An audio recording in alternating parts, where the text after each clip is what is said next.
चूंकि मुफ्ती सलमान अजहरी से हमारा कोई ना मेरी कभी मुलाकात है, ना मैंने कभी सच बताऊं आपको तो ना मैंने कभी उनके स्पीचेस सुने।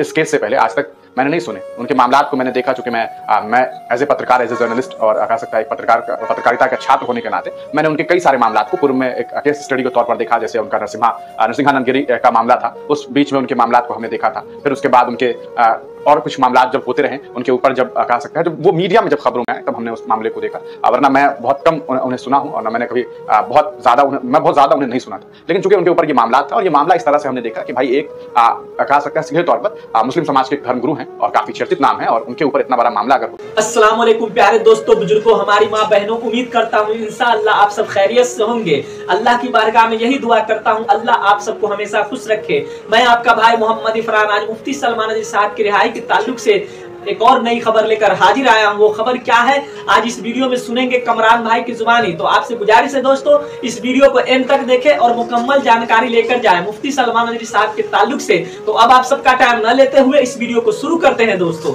आप में से बहुत सारे लोगों ने सोशल मीडिया के अलग अलग प्लेटफॉर्म के जरिए हमसे ये सवाल किया कि आखिरकार मुफ्ती सलमान अजहरी साहब के मामले में क्या हुआ, क्या अदालत ने उनकी रिहाई को लेकर के कोई खबर दी, कब तक उनकी रिहाई होगी। ये तमाम चीजें आप बार बार मुझसे पूछ रहे हैं, तमाम तरीके के सवालात आपके हैं। हमने देखा कि लगभग सैकड़ों मैसेजेस हमारे पास पड़े हुए हैं जिसमें आप ये बात मुसलसल हमसे पूछ रहे हैं। देखिए, एक तरफ हमारे ऊपर इस बात का प्रेशर है कि हम आपको इस बारे में तमाम जानकारी ना दें, हम आपको ना बताएं कि आखिरकार क्या हुआ है क्या नहीं हुआ। तो हमने ये ठाना भी है कि चूंकि हो सकता है कि सामने वाला जो पक्ष है उसके साथ वाकई इस बारे में परेशानियां हो रही हो, उन्हें दिक्कतें हो रही हो इस पूरे मामले के लीगल प्रोसीजर में, हो सकता है, मुमकिन है। और हमारी भी यही मंशा है कि भाई इस मामले में जो है वो, चूंकि मुफ्ती सलमान अजहरी से हमारा कोई ना मेरी कभी मुलाकात है, ना मैंने कभी सच बताऊं आपको तो ना मैंने कभी उनके स्पीचेस सुने। इस केस से पहले आज तक मैंने नहीं सुने उनके मामलात को। मैंने देखा, चूंकि मैं एज ए पत्रकार, एज ए जर्नलिस्ट और कह सकता है एक पत्रकारिता का छात्र होने के नाते मैंने उनके कई सारे मामलात को पूर्व में एक केस स्टडी के तौर पर देखा। जैसे उनका नरसिंहानंद गिरी का मामला था, उस बीच में उनके मामलात को हमने देखा था। फिर उसके बाद उनके और कुछ मामलात जब होते रहे उनके ऊपर, जब कह सकते हैं जब वो मीडिया में जब खबरों में आए तब हमने उस मामले को देखा। वरना मैं बहुत कम उन्हें सुना हूं और ना मैंने कभी बहुत ज्यादा उन्हें नहीं सुना था। लेकिन चूंकि उनके ऊपर ये मामला था और ये मामला इस तरह से हमने देखा कि भाई एक कह सकते हैं सीधे तौर पर मुस्लिम समाज के धर्मगुरु हैं और काफी चर्चित नाम है, और उनके ऊपर इतना बड़ा मामला अगर होता है तो ये यकीनी तौर पर कहा जा सकता है कि टारगेट हो जाता है। और टारगेटेड मैंने इसलिए देखा क्योंकि उनके स्पीच को लेकर के जो बातें शुरू हुई थी, जो वीडियो उनका वायरल हुआ था, उसमें जो बातें थी वो हम लोगों ने देखी कि कैसे उनका जो कंटेक्स्ट था। और ये बात मैं अपनी तरफ नहीं कह रहा, ये मुफ्ती सलमान अजहरी का अपना पॉइंट ऑफ व्यू है जो उनके ट्विटर पर डाला हुआ है। अगर इस बात को बताने से भी किसी को दिक्कत हो जाए तो फिर एक अलग ही बात होगी। लेकिन अगर आप ट्विटर पे देखेंगे तो उनके ट्विटर पर आज भी वो पोस्ट अवेलेबल है, जब वहां पर उन्होंने खुद ये सफाई दी थी कि हमने जो बयान दिया था, जो उनका एक शेर था, जो शेर का जो दूसरा मिसरा था जो उन्होंने पढ़ा, उसमें सीधे तौर पर ये बात कही गई थी मुफ्ती सलमान अजहरी के द्वारा कि आज कुत्तों का वक्त है, कल हमारा दौर आएगा। इसका सीधे तौर पर मतलब हिंदुस्तान की हुकूमत से नहीं था, हिंदुस्तान की आवाम से नहीं था, हिंदुस्तान के किसी संप्रदाय, किसी धर्म, किसी व्यक्ति विशेष से नहीं था। उनका मामला इसराइल और फलस्तीन के मामले पर वो स्पीच दे रहे थे, भाषण दे रहे थे, और उस कॉन्टेक्स्ट में उन्होंने वो बातें कही थी। तो उसका लेना देना भारत से तो बिल्कुल बनता ही नहीं है, भारत से कोई उसकी बात नहीं बनती है। लेकिन भारतीय जनता पार्टी के एक नेता हैं और कुछ लोगों ने उनको लेकर के शिकायतें की। बाद में आपने देखा किस तरह से अलग अलग जगहों पर उनके ऊपर एफआईआर दर्ज हुए। तमाम जगह एफआईआर दर्ज होने के बाद क्या कुछ हुआ या सीधे तौर पर जान रहे, समझ रहे।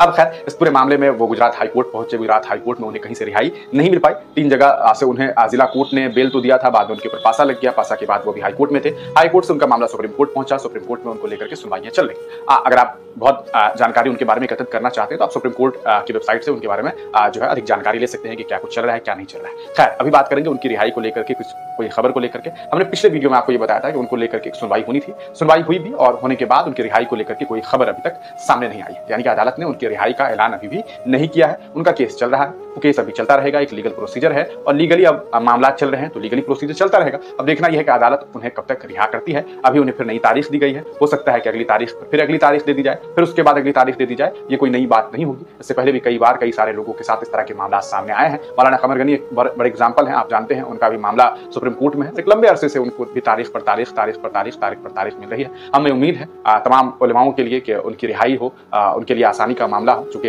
ये लोग वो लोग हैं जो समाज को सुधारने का काम करते हैं, समाज को एक अच्छा मैसेज देने का काम करते हैं। तो हम तमाम लोग इसी उम्मीदों के साथ जो है कहा जा सकता है, हमें यही उम्मीद है कि जल्द से जल्द वो रिहा हो जाएं और होने के बाद जो है एक बार फिर वो लौटे और उसी तेवर में, और उसके बाद अपने बयान से लोगों को जो है वो एक रोशनी दे, एक जो आंखों के सामने जो अंधेरा फैला है उन अंधेरों को ख़त्म किया जाए। और इसी उम्मीद के साथ हम तमाम लोग उनके लिए यही दुआएं भी करते हैं। और चूँकि मैं एक पत्रकारिता का छात्र हूँ तो इस नाते मैं ये बेहतर जानता हूँ कि किस तरह से सिस्टम जो है वो जब लड़ाई लड़ती है तो क्या होता है और क्या नहीं होता है। ये बहुत आप में से बहुत सारे लोग भी जानते होंगे। तो सीधे तौर पर अगर मैं आपको ये बताऊं तो मुफ्ती सलमान अंसारी की रिहाई को लेकर के अभी तक कोई खबर नहीं आई है। उन्हें एक अगली तारीख दी गई है, वो अगली तारीख को सुनवाई होगी। उसके बाद क्या कुछ मामला सामने आते हैं, क्या उन्हें रिहाई मिलती है या नहीं मिलती है। अगर रिहाई मिलेगी तो हम आप तक जरूर पहुंचेगी, नहीं हुई तो आपको ये जरूर बता देंगे कि उनकी रिहाई आज नहीं हुई।